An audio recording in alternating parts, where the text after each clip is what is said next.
on, all the people who are loving my streams. I'm just having a great time, and I'll worry about that when the time comes. But right now, I'm loving Twitch. All right. Well, the games started just as you finished. So e4, e5 from Papaplatte and BoxBox so far. Right. So e4, e5, knight 3, knight 6. BoxBox playing very solid. Okay, knight c3. I assume BoxBox will play knight f6 unless he did specific preparation here. All right, so he's playing this with the black pieces and the white pieces. We've seen him do this at least the last 2 games now.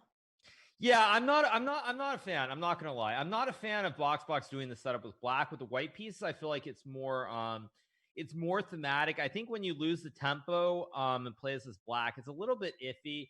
I don't know if it's necessarily going to matter in this game, but I'm kind of worried that if he does a setup like this in the matchup against potentially his big enemy Voyboy, he could get into some trouble. Again, this is sort of the issue. So he plays h6, which is unnecessary. Bishop g7 is better, but he's a little bit worried about a knight g5 type of move.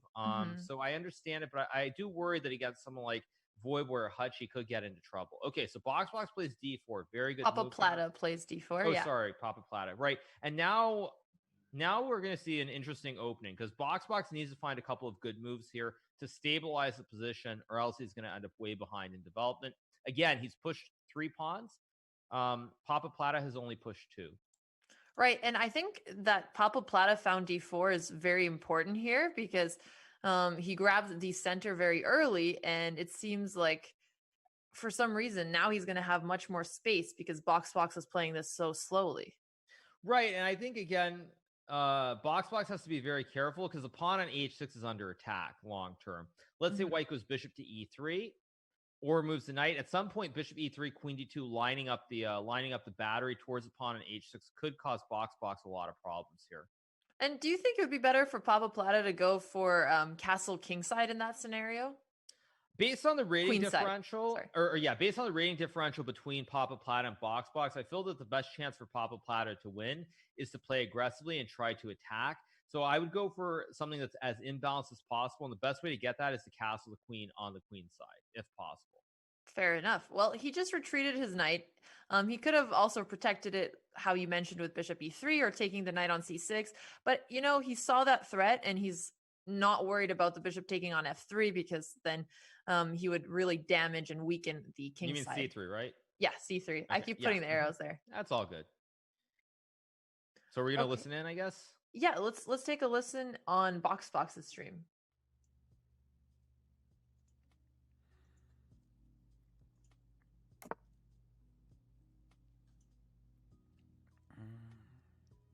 Yeah, let's just do the usual. And now I just gotta tuck my. So he has a system, it seems. That's why he keeps playing it with white and black. Yeah, I like the general setup. I think it's going to work very well so far. Whether it works once we're in the bracket stage, I don't know. But for the moment, I do like it. Very serious, very focused. It's a stark difference from when BoxBox is streaming and joking around. Okay, let's enable this. Yeah, he is very, very serious. Very stoic.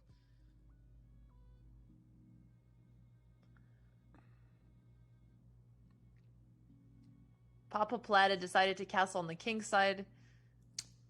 Do I really want to push still very safe position for both so far. Yeah, I just flat out lose this war if I do that. Yeah, so far it looks pretty. I mean, it looks very balanced, but I think the main thing BoxBox has to remember. Oh no, I very lose that. Okay, so that's for sure a war I do not want to be fighting. Very good move by BoxBox. Going to I like what he's doing. Yeah, I like what he's doing. This is very, very good so far. And again, the idea is to move the king and then push the pawn to f5. Right. He has to move the king away first because otherwise his pawn is pinned. As soon as he can do that, he can go for challenging the center. He can also take back with the bishop if white ever exchanges. I still like queen d2, but it does seem less powerful now that white has castled kingside because you can't really launch a pawn storm attack where your king is castled. Right, exactly. So I still think queen d2 is a good developing move. Maybe pawn to h3, although pushing the pawn to h3 is a difficult move to play unless you've been coached on the general setup of the pawn formation once you've castled the king. Both moves are good, but it's going to be tricky here because BoxBox is a very straightforward plan, and Papaplatte does not really. It's like you want to develop the pieces, but it isn't concrete because there are no open files. True. I guess what would a more natural move be for him though? Because he's already finished his development, so now he's starting to look for plans that are going to carry him through the middle game as well. So he might end up seeing something like that. Yeah, I think Queen D2 is probably the most human move to see, just because you're creating an attack on a piece. But it is going to be hard here to figure out a plan. And I think this is the hardest part in general, even from giving advice to quite a few of these streamers, is how to play the middle game. What are the plans? What are the ideas? Because if it's not completely clear in terms of what you're developing, then it's very hard really to conceptually like think it through in the right way. So it's gonna be difficult. But at the moment he plays Rook E1, which I think is a completely reasonable move here. Yeah, and it's hard to train players in the middle game. The opening makes a bit more sense because you're actually expecting to see the specific positions you're showing. But as soon as they start deviating into territory of positions that they've never seen before, that's where it takes a lot more practice. Yeah, exactly. So yeah, I mean, this is a tough position to play because I think BoxBox has already looked at these structures a lot with this pawn formation. Okay, H4? That's kind of bold.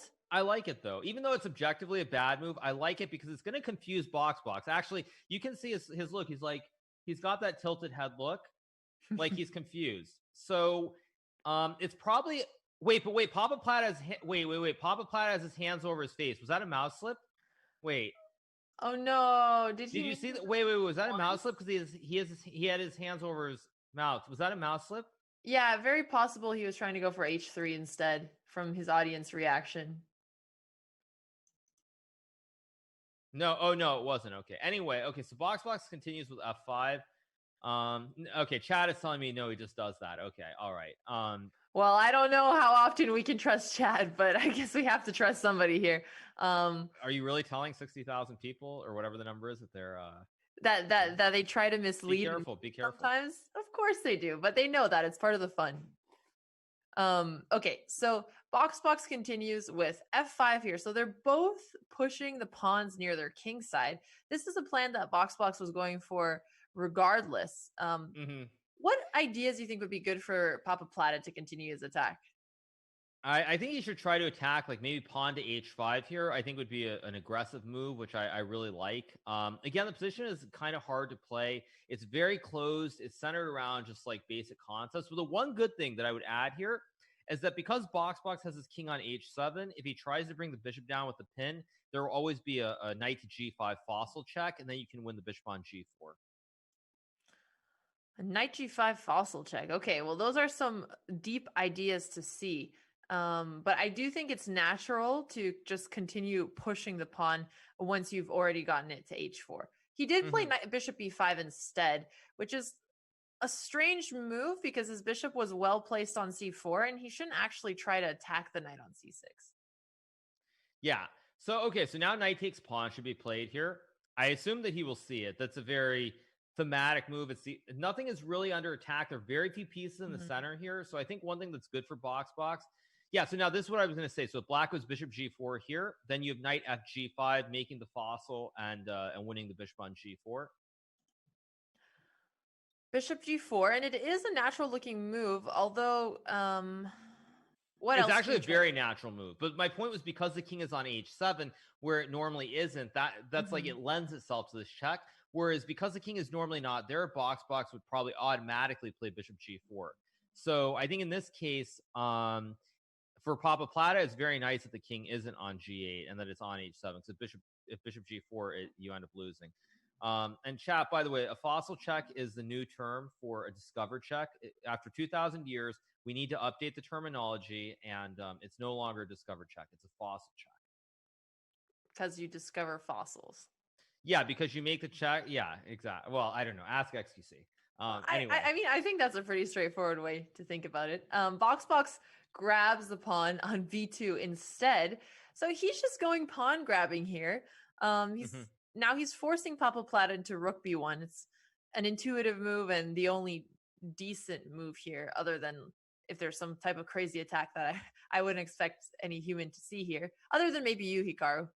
Yeah, I mean, I actually really would like for Papaplatte to go all in and play a move like pawn to h5 with the idea of h5, g5, and just sacking a knight and trying to go for a checkmate, because it's really the best chance he's going to have to win this game. Hikaru excited to sacrifice somebody else's pieces here. It's a joke we make as commentators about how we love to see these kinds of positions. All right, he goes for rook b1, but he still has that option in the future as well for going with h5. Right, and this is the thing that I think that Papaplatte needs to do is he needs to attack. He's behind by one pawn right here, so he really needs to look for ideas to attack this black king, which is very vulnerable with only the 2 pawns in front of it for protection. Okay, so let's say BoxBox puts his bishop on g7. I forgot to ask you the usual questions of what chances would you put that BoxBox wins this game? The chances overall, I think, are pretty high. But one thing that I've really liked from Papaplatte is that for the most part, he's been very consistent. He's made very few like major mistakes. I know in the game against Ludwig, he made one really big mistake with the queen, but he's been pretty solid. And it's just like 1 or 2 mistakes somewhere in the middle. If you can avoid those 1 or 2 mistakes, I do think BoxBox is still a big favorite. Probably, I would say about like, I don't know, I would say like 85% to win this game is what I would say. But again, Papaplatte has been very, very consistent. So if you can just avoid making serious mistakes and keep the game close, especially as both players get lower on the clock, I think anything can happen. Well, I see Papaplatte continuing to hover his mouse over the bishop, but now he just pointed to the idea h5. If he sees a move like h5, he has some serious attacking chances. Ooh, he would have really needed his light square bishop after a move like h5 to help get in on the attack. Yeah, this is true, but at the same time, what I would say about the position is that it's not clear what the ideas are for black. And again, if BoxBox uses too much time and gets low on the clock, I think you could see some serious mistakes like from bishop him as g4. Well. Right, this is the obvious one. But again, it's hard to see knight g5 as well. So I think the game remains pretty balanced. I mean, actually, after bishop d3, I wonder if white wasn't actually better in a way. But anyway, he took on c6. Okay. So knight c6, right? That's what I'm expecting. BoxBox is thinking here, which is interesting. So let's go take another look at BoxBox's stream. These or this square. I think I'm actually supposed to stick with pawn here. These squares are better for attacking. Okay, so he wants to bring his knight in. That's squares. Why. Yeah, it's a very good move because also there's no attack now from the rook on b1. Yeah, I can't protect those green squares. So his bishop won't be tied into protecting. My main worry is that he's already gotten his rook into the open file, so that advantage is no longer there.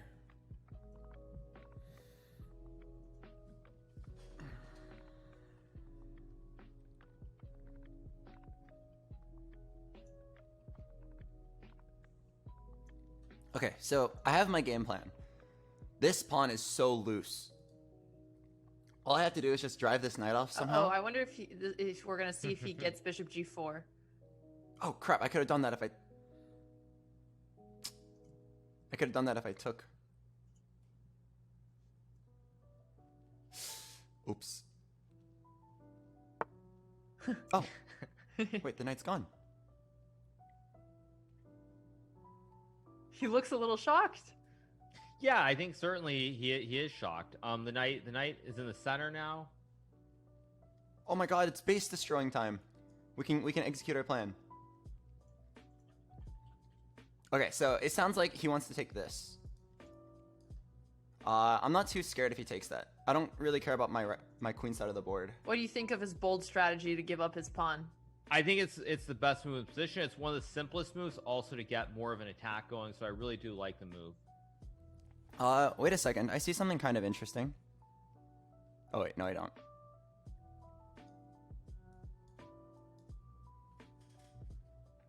If I do this, where's his knight going? Okay. I believe first I should push this knight back. So it looks like he's going to play d5 here, which is also a pretty natural move to try to kick the knight out of the center, but it does give the knight the c5 square. Yeah, it's not the best move. And Yeah, if the if Papaplatte finds knight c5, it's game on. Because now the knights control the squares in the center, and the knight is going to e6, and this is game on. If Papaplatte finds knight to c5, there are some very serious threats now, and with the time getting low, ooh, that's just the free piece.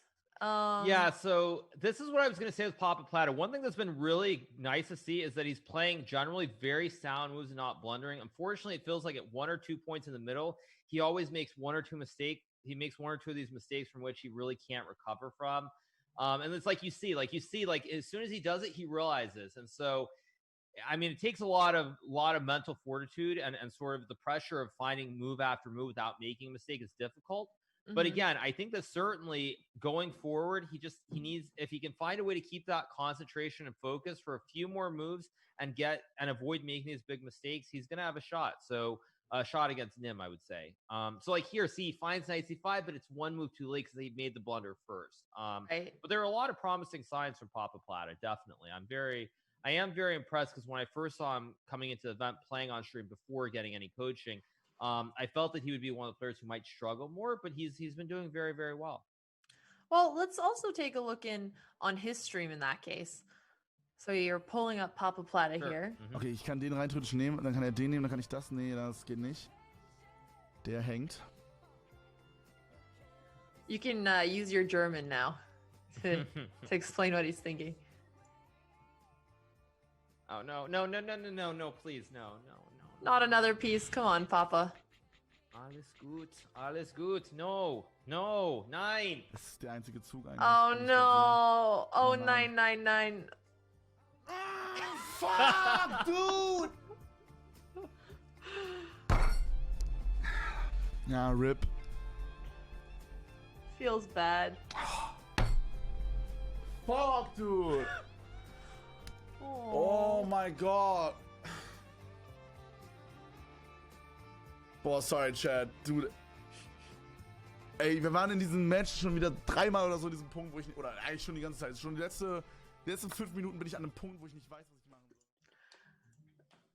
soll. Okay, well, BoxBox Cruel doesn't even take the bishop right away. No, but I think if you watch BoxBox, he realizes that he missed the bishop. Like, do we see BoxBox's expression? Like, he realizes that he missed it. Oh no, BoxBox, I thought he was trying to be tricky. I mean, bishop g3 is a hard move to deal with here.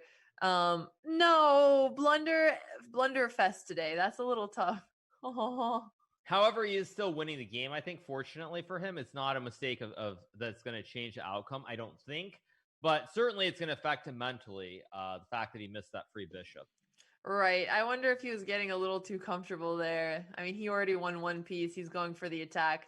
He just didn't think as long as he could have. Yeah, I mean, it's difficult, but again, he's still doing well. I think this is the one thing I found with BoxBox is he tends he's too hard on himself from what I've seen, and he needs to kind of not be so hard on himself and let the game come to him a bit more, because he's expecting perfection, and perfection doesn't really exist at the level he's at. So I think he just needs to take a deep breath, realize he's still winning the game. And just stay calm, not let the time situation affect him either. It's very important here to not let the clock affect his decisions. Well, let's listen to his thought process now on that note.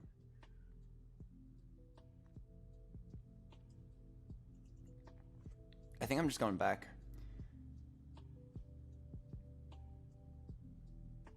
I could also go right here.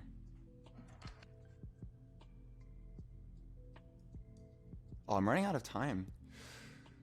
Oh, they both have 2 minutes on the clock. I just realized that. This is kind of what I was saying. This is kind of what I was saying is that basically it's very nerve-wracking, I think, at this point, for BoxBox. He realizes the clock. We could go down. And chat realizes the clock too. I feel like over and I'm over down to again each simplify the time we board. say it. Oh wait, I can go right here. So he has a few good options here. There, if he puts his queen on g5, he'll at least attack the knight as well. I just hope I don't blunder. I'm low on time. This is a very good move too, attacking the knight across the board. But I think again, this game, Papaplatte has hung in there very well so far. And if Papaplatte doesn't make any more mistakes, I still think the result is in doubt. It's not completely clear yet what's going to happen. So, with the time situation, who do you think is better in these time crunches from what you've seen so far? I mean, BoxBox should be better, I would say, objectively, because he's studied more, he's played more games, so he's more experienced. And when both players get low on time, the experience plays a very big role, certainly, for finding good moves when you don't have time on the clock. So it does favor BoxBox, but again, the position is not completely clear. So I think anything can happen. Although Papaplatte takes the pawn. Okay, so BoxBox is going for the checkmate with bishop h3 now. Now, this is a difficult position. If Papaplatte can find bishop back to g3, the game is still going on. But it's hard. It's a hard move when you're new to the game to see these sort of backwards moves with bishops, especially. So it's the best move, but it's hard to find. It's not a natural looking move, and it's not a move that I really don't expect him to find. If he finds it, I will be very impressed. Well, that would be one last fighting attempt, and he did see it. That's awesome. Very nice. Very nice. I think the reason he found it is because when you're about to get checkmated, you really go through and exhaust all of the options. Right, but he found it very quickly, too. He didn't use a lot of time. I think the main reason that he also found it is because the bishop just came from that square, so he remembered it was right there. But it's a very good move. And what is the time? 129 to 55. Mm-hmm. Really, really, yeah, this is where, let's see if Papaplatte can find the knight move to attack the queen. So 94 or 96, they both look pretty challenging here. He might as well go for one of these sharp lines, and if the bishop takes the queen, he takes the queen with check, and then he can recapture. And at least he's still fighting. He may be down a piece. This is very impressive. I think so now he's got to make sure to take the queen, which I think he will see. But he should see it. I think he will see it. Yeah, absolutely. Yeah, Papaplatte actually, I don't because I think because he speaks German, he hasn't taken lessons. I think with you or I or any of the English speaking streamers, it's hard to judge how much training he's had. With a little bit of training, but even if it's only a little bit, this is very good to see. The way he found knight e6, saving the knight from being under attack on c5, was very, very good. And this has been a very, very good game from Papaplatte, even though he blundered very early on. And the only issue here is the clock. 30 seconds. He's got to get going. He's got to get going. Fast moves. Even a4, rook b7 would have been a nice move. Or, I mean, rook b7 now is even better because at least he's threatening the knight and the pawn. But I'd rather see him play quickly than super accurately. Right. He's just got to make moves. The clock really is going to play a role here. Right. And shout out to the chess category on Twitch having around 150,000 people watching. That's almost half of just chatting category, which is insane since I think just chatting has been the highest viewed. Mm-hmm. Yeah, it's amazing to see the number of people watching chess, certainly. Okay, he blundered an exchange. That's not good here. Now he's down a full rook. Yeah, I think unfortunately now he's probably going to lose the game. But what I would say is that even though as I predicted before, BoxBox is a huge favorite to win this game, this has been a very, very impressive performance from Papaplatte. He's played a lot of very good moves, despite the one or two major mistakes he's made. Most of the moves he's played have been quality moves. So I've been very impressed by Papaplatte's performance in this game. Right. Even if he did lose, we talk a lot about how when you go up against someone so much stronger, getting into the end game or really putting on a fight. And for him, he only blundered when he got into time pressure. Okay, wait, did BoxBox just promote to a rook? Yeah, I don't think that's BMing. I think he's just being funny. Yeah, just trying to get 3 rooks on the board. Right, I mean, you'd have to trade off anyway, so it didn't matter. Yeah, but this has been a very, very good performance from Papaplatte. Well, we're ready to take a look at BoxBox again. Let's not see any stalemates though. I guess with the 2 rooks, you can't really stalemate the king. Yeah, BoxBox is just like, I see it's a checkmate. Wait, why did he go rook b4 though? Oh, okay. Oh shit! Wait, I have checkmate. He didn't mean to. What am I doing? I love how he still has his animations on. Yeah. I was nice. taking all his pawns so I could go promote a bunch of pieces, but this is not probably better. Okay, yeah, no, he wasn't trying. The rook was cute to have 3 of those on the board there. Well, Papaplatte put up a very nice fight. BoxBox is the stronger opponent, the more experienced opponent. So it wasn't too much of a surprise to see the result we did, but